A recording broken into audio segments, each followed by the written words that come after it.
Mini episode 997 of the FDH Lounge is brought to you by Sportsology, delivering unconventional columns and webcasts about sports, TV, music, movies, and more. Follow them on the web at sportsology.com. The FDH Lounge. You'll want to schedule your life around it.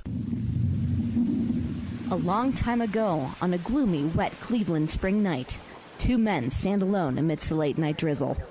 Their voices echo across the vacant station parking lot as they debate the merits of the great American radio show that have been missing for far too long. On that night, an idea was born. That idea became the FDH Lounge.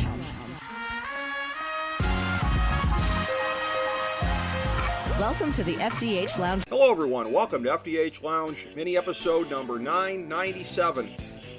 We are breaking down the NBA Finals here today. It is a recap. Of course, good friends Joe Staszak and Steve Kallas going through this with me. And in looking at this, I'll start with you, Joe.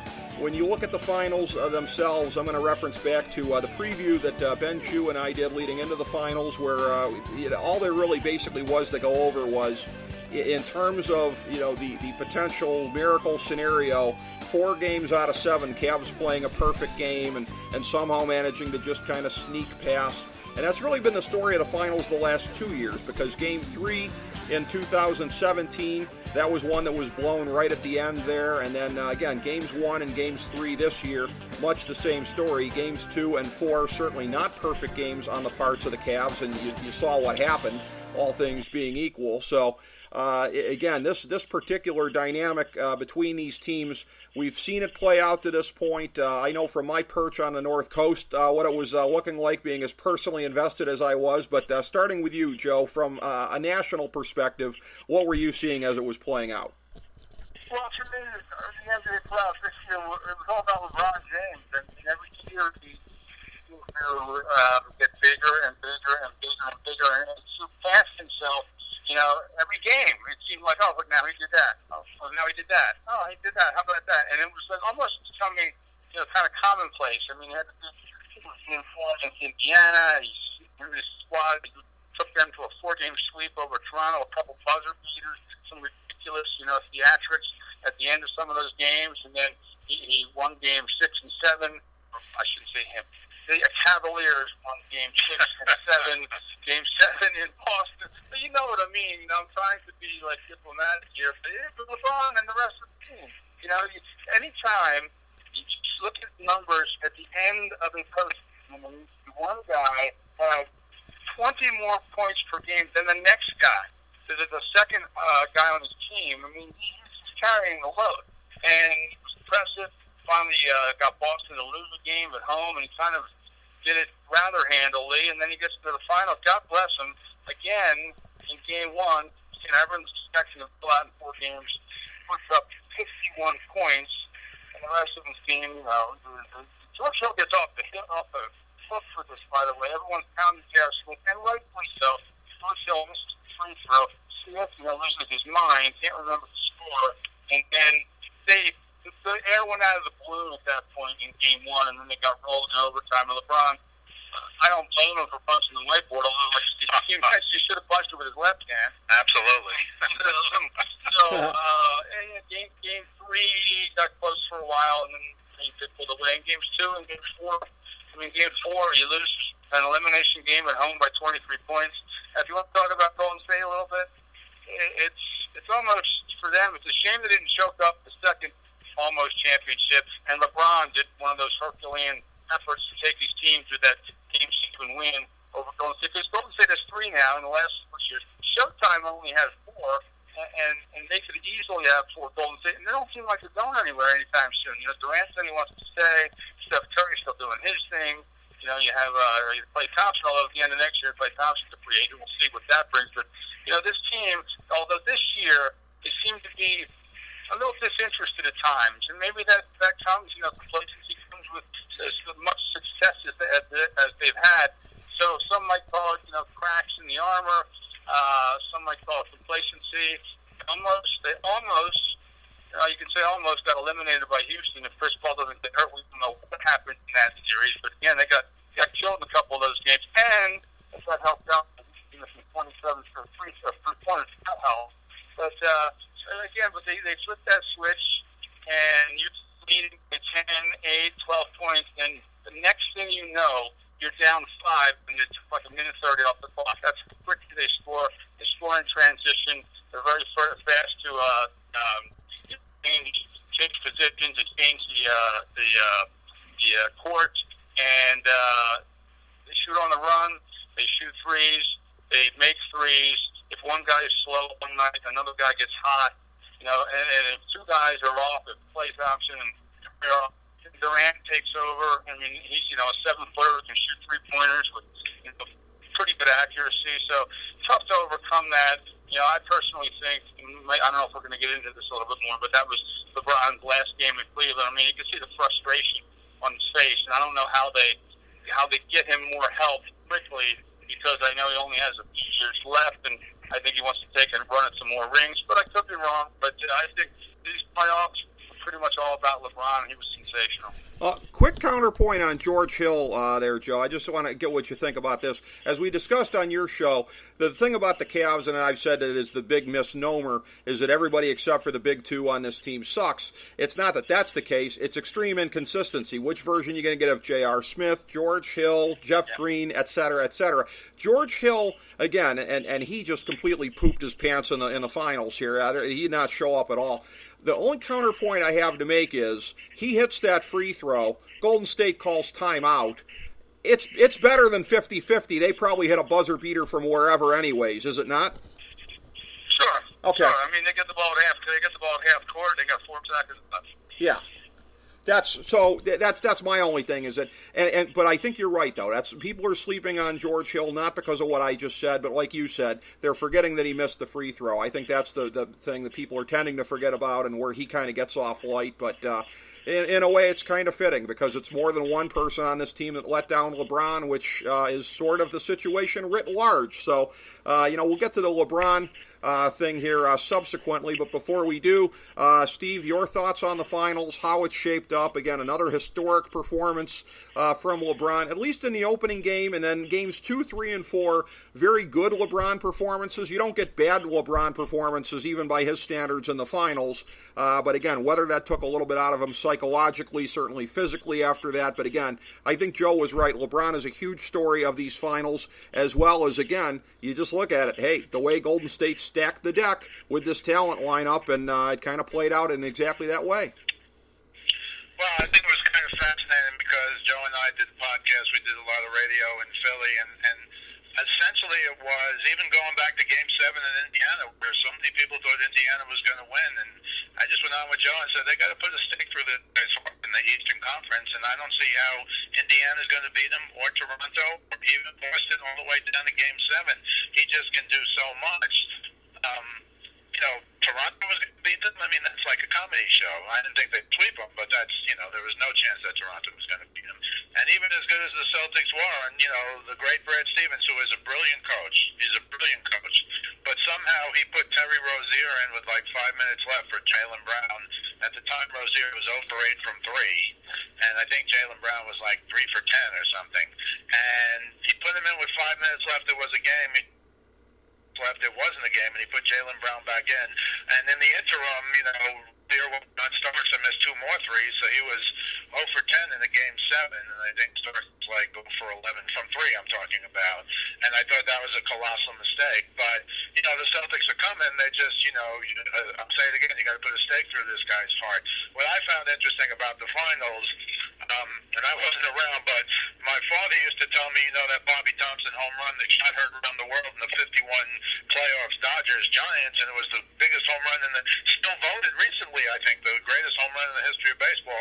And when I was a little kid, my father used to talk about that because he was a lifelong New York guy, grew up in Hell's Kitchen, lifelong Yankee fan, played in the Yankees organization 2 years as a catcher, minor leaguer before he went into the service.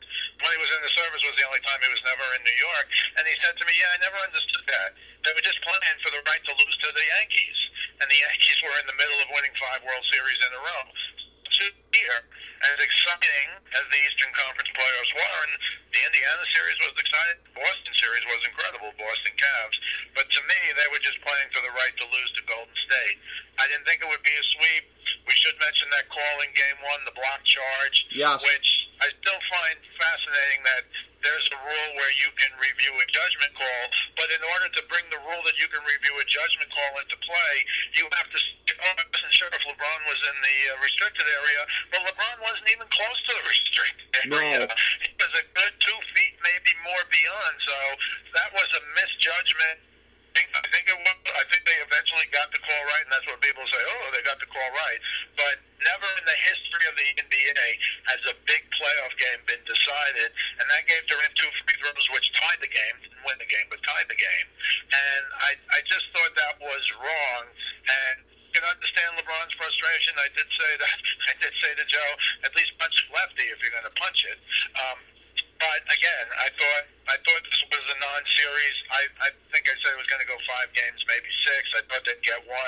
They should have won the first, I thought, because of that call, Rick. Not necessarily. I know what you're saying, even if Hill had hit the field goal. But if that stays a charge, Cleveland has the ball up too with like 35 seconds left in the game. Right. That's a different deal. And if they decide to defend, which they probably would with 35 seconds left, and LeBron makes one of those ridiculous shots he made throughout the playoffs, then they're up 4 and the game's over. So, again, not that they were going to win 4 games. They weren't. And Game 3 was kind of close, but I think it kind of ripped the heart out of a lot of the guys, even though they put on a brave face. And when you look at the shot charts, LeBron took, very few threes after Game 1. I don't know if he broke his hand, but he certainly hurt it. I never heard an exact diagnosis of an X-ray and a broken hand. But, he had 51 in the first. I'm sorry? No, he had 51 in the first game, and it's exactly what you said. He had very good games the other 3, but they weren't superstar LeBron games like they were in Game 1. So, overall, you kind of knew this was going to happen. I thought it was just a matter of what the games were going to be. And frankly, the biggest news in the NBA, bigger than the finals, of course, is what's going to happen forward-looking. This has to be the craziest because of LeBron, the craziest offseason in NBA history as well. Well, you've got a lot of that going on. I will say, this may not surprise you guys to know this, but what you were saying about the officiating was also noticed here on America's North Coast. We were noting that with some passionate interest as far as the whistles and the way that they were going. And again, I believe that the league is still operating on the David Stern playbook, which to me means that they blew it because, fellas, if you're putting a thumb on the scale, it's supposed to be to help this team. You know what I'm saying? You want the series to go longer. You can still have your beloved Warriors win in the end. They almost certainly would. But, it's like, what are you afraid of? Golden State's going to win this anyways. You don't have to, try your hardest to make it happen. They can do it on their own. But I thought also, too, the last note I have really about the series was that you saw the lack of Kyrie Irving in there in terms of the Cavs' playmaking, and that it was all on LeBron to make the plays, with George Hill being completely MIA.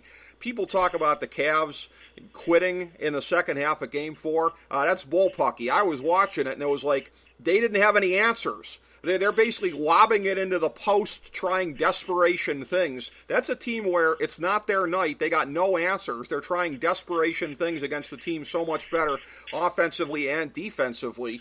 I didn't really get the sense that they quit so much as just were completely exposed as far as the talent differential between the teams, which, again, we knew all along going in, or I should say, from my perspective, consistent talent differential, because the Cavs, most of the players on the team don't show up every night. The Golden State Big Four, you get enough of a semblance of them every night, or at least close to it, that it matters. In turning to you, Joe, this is one of these things, we make a lot out of this big, broad country of ours with many different regions that we have. There's different pronunciations. There's different ways of saying certain words in certain places. I can tell you that the pronunciation, I'd say for the last year or so, on America's North Coast for the word narrative has been narrative. Because if you live here, you are sick of the vulture media just poking and prodding and what the hell's going to happen with LeBron. It's bringing out the crabby old man in me. I'm in full get off my lawn mode about that, and I can't even try to disguise it, so I really don't. But it's a thing where, again, What was funny was as I caught the tape from when I hung up on your show there at the end of the call, the very next thing you said was, LeBron's gone. He's gone. So that was kind of I thought that was outstanding, by the way. But as far as it goes with that, obviously that's part of the narrative. But there is the aspect as well. About, again, what the family wants, what the family is going to make happen.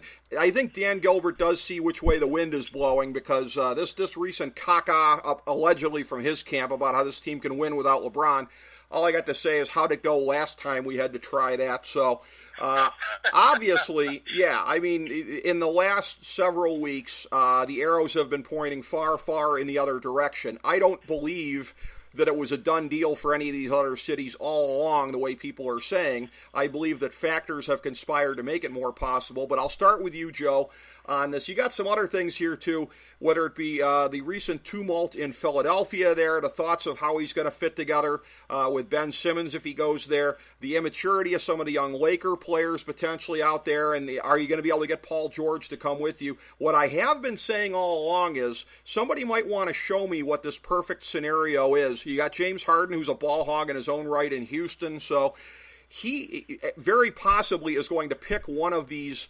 situations here. But again, the notion that any of these are a slam dunk because they're custom set up for someone of his skills to fit in with the other players there, I just don't see that. Doesn't mean it won't happen, but I don't see it as far as, this is a great situation. It's so obvious.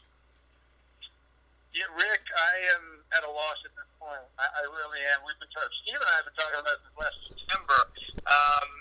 Now, the LeBron sweepstakes have really heated up, and I go from week to week thinking maybe he's leaning here, maybe he's leaning there. I don't think he knows where he's going yet. Right. He probably has an idea where he might be leaning, but I don't think he asked him straight up, off the record. I don't know, because to mention, the Lakers are young. He doesn't like playing with children. He really doesn't. And they're somewhat immature. And even if he brings Paul George with him, then they have to get rid of one of their maybe young guys like Lonzo Ball or maybe Brandon Ingram, and they have to build that team. I know his family. He's enrolled in and he likes LA. He's got some businesses out there. But I really think, his sponsor, he wants to win a couple more rings. I mean, hell, if he wants to not win some rings, with due respect, he can stay in Cleveland. You know what I mean? So I don't know. It'd be nice if Philadelphia had a general manager at this point. They don't. They have two young guys. Neither of them shoot.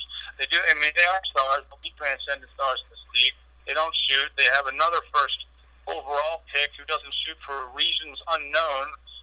Me and Steve have been beating our heads over on the wall trying to figure out why Markelle Fultz hasn't played this year. They don't have transition guys who can shoot the three.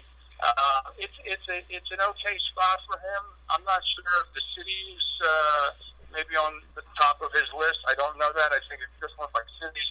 Probably like to go to LA. Now Houston's interesting because if Chris Paul, it can stay healthy, which he hasn't been able to. He's played less games, fewer games in each of the last 4 years. We know he missed games 6 and 7. That's not a bad spot for him, having Harden and Paul and LeBron. If the Celtics are a dark horse, but I think if they're interested and could make that work, I think that would be the spot for him.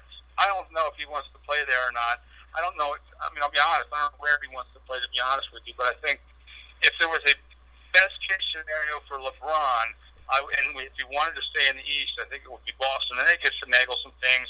Kyrie, there's talk that he might want to go to the Knicks. He's got 1 more year on his contract. Gordon Hayward has 2. Yeah, I mean, you know what I mean? I'm sure Kyrie wouldn't be all that psyched about LeBron following him to Boston. But, Danny Ainge could make it work. Having said that, like a week and a half ago, I thought I was leaning back towards L.A., and then these knuckleheads come out with this, they're rapping against each other and having contests, and Lonzo Ball is making this video. It was actually a cute video, but with his dad. LeBron's not into that. He wants to play with adults, I think. I don't think he wants to, bring up young guys that, are kind of act a little immature. So, to be honest, to answer your question, I have no idea where he's going. I'd love to see him in Philadelphia. You know that. I think, 50-50 chance. I'm going to say that it's down to the Lakers and Philadelphia. Very interesting. I'd like to get your thoughts on this as well, Steve, because, again, it's a field that's really pretty wide open. And as I said on Joe's show the last time I was on there, I'm very curious for why it's been said over a period of time LeBron will not consider the Clippers, that they're a team that's got the cap room, that, I mean, they could probably fit him and Chris Paul to come in there. And, you know, there's the thought, I've heard it said by some people that, oh, well, that's the B team in L.A. I'm like, yeah, he could also be the guy who got the Cavs and the Clippers a championship. You think that doesn't put you on Mount Rushmore if you can do that? So, you know, I don't understand that, because the Clippers are a situation that could be viable otherwise, and the fact that they got Jerry West there now, who LeBron does respect, maybe I'm going to call my shot. If there is a dark horse in this, it's the Clippers, because they make too much sense otherwise. Do you agree, Steve, that there are no super obvious choices out there, the way that the media narratives will have you believe that there is? Well, I think you make a good point, Rick, and that is the whole problem for LeBron. And I'll say one other thing, and certainly LeBron is smart enough to know this. The league has literally changed in the last 2 or 3 years because of Golden State. You saw the future of the league, I thought, in the Houston Golden State series, and that is, in a few years, you're going to have teams that take more threes than twos. The analytics guys are involved now, and the reason Houston lost, I agree with Joe, is they went 0 for 27, and I saw on ESPN the stats. While they were going 0 for 27, that's double John Starks, they were 15. I'm almost over that, Rick. I'm almost over that. That's only 24 years ago. Interestingly, and again, I saw this on ESPN, I did not know this, while they were going 0 for 27 from 3, they went 15 for 21 from 2. So I know Mike D'Antoni is Mr. Offense and Mr. 3, but at some point, maybe, I don't know, 0 for 8, 0 for 12, 0 for 15, 0 for 20, maybe he would have said, yeah, maybe we should pound the ball inside a little, not knowing that they shot 72% from 2 while they were going 0% from 3. But I think the future is now, and these are the kind of games you're going to see. I don't necessarily like the way the game is going. It looks pretty much like threes or dunks, frankly. But that's where we are. So the problem for LeBron is, where is he going to show up? When he shows up, he's Kevin Durant to Golden State. He walks in, he's better than everybody, no matter who's on the team. And I don't know where that is. I like Philly because I thought, and I always couched it early in the season and before the season, if those two guys stayed healthy and those two guys stayed healthy. But Bill makes a good point. Simmons can't shoot at all. Embiid shoots threes, but, unless he's standing flat-footed right straight from the basket, he doesn't make a lot of them. He can make those. But you really need, and the beauty of Golden State, I guess, and we've also talked about this all year, they have a big 4. So wherever LeBron goes, I think he needs a big 4. He had a big 3 with Cleveland, and he really couldn't win. Once Durant came and they got a big 4, it's just no fair. So I don't know where he goes to a big 4. I actually read an article today where somehow somebody thought he calls up Paul George, they go to the Lakers, and the Lakers somehow swing a deal for Kawhi Leonard. Now, I don't know if that's possible, because I don't know if Leonard's healthy, does he want to stay in San Antonio? I'm going to guess he doesn't, because they're not winning. Popovich is great. They're not winning anymore. The time is gone for them, in my opinion. Yeah. Even if Leonard stays, I don't think LeBron would go, but maybe he would. I will say one thing: in one of those final press conferences, Game 3 or Game 4, he talked at length. Now, look, it sounded like he was a little self-serving, essentially saying, I don't have enough talent to beat these guys. But he was talking about guys you need to build the team are guys with experience, with big basketball-like shoes, have been around for a while. Now, that might take Philly, as good as they are, out of the mix. Although I still think if he shows up and they get a couple more jump shooters, Reddick comes back and plays for free. I've said he got $23 million this year. If LeBron comes down to Philly, he should go play for the minimum. Just my opinion. It's easy for me to say.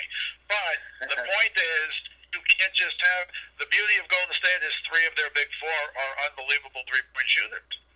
And virtually unstoppable when you have a guy like Durant, who has the best mid-range game in the league. I mean, he's unstoppable when he goes inside 15, 12, 18 feet. He's unstoppable. Nobody can guard him. He's 7 foot and shoots over his head. I mean, he did it all, especially in the finals. He did it. Nobody, not LeBron, nobody can stop him.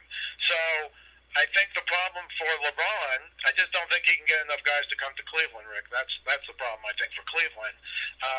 But I have to tell you, and you know this, Rick, I was in Oberlin, Ohio the night of the decision. My son was just starting, he was going to go to Oberlin. We were there. And we walked down from the hotel right after the decision, and people were coming out cursing, crying. You saw the burning jerseys the next day. I don't think it'll be as bad this time because he did deliver on what he promised. And I read somewhere, you'll tell me if I'm wrong, Rick, that his mother didn't even want him to go back to Cleveland because of the Dan Gilbert letter, which still has to be in the back of his mind. That was a pretty vicious letter that was made public. And he did do the job, though. He did bring Cleveland a championship, and I just don't think he's bringing any more. In terms of what he wants to do, family and all that, which he mentioned, I heard him say a couple of times a few years ago he'd like to get 6 championships. He wants to tie Michael Jordan. Now, I don't know if he can do that anywhere, but he has to go to a team, I think, that in 3 years from now, when he's not LeBron anymore, that the next guys coming up are super-duper stars. That's why I think Philly could be a good option, because I think Embiid and Simmons are going to be super-duper stars, although Simmons has to work on his shot. And again, I think Embiid should just stand at the three-point line directly behind the foul line, in line with the basket, and only shoot those threes. He'll shoot 40% from there.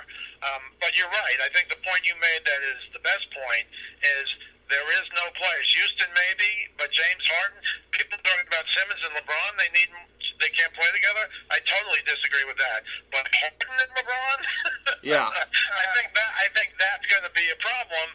But as Bill said, they took him to 7. They didn't have Chris Paul. They almost beat him. The D'Antoni way is my way or the highway. We'll take 50 threes. If we go 0 for 40, we're still taking more threes. Right. So that didn't quite work out this year.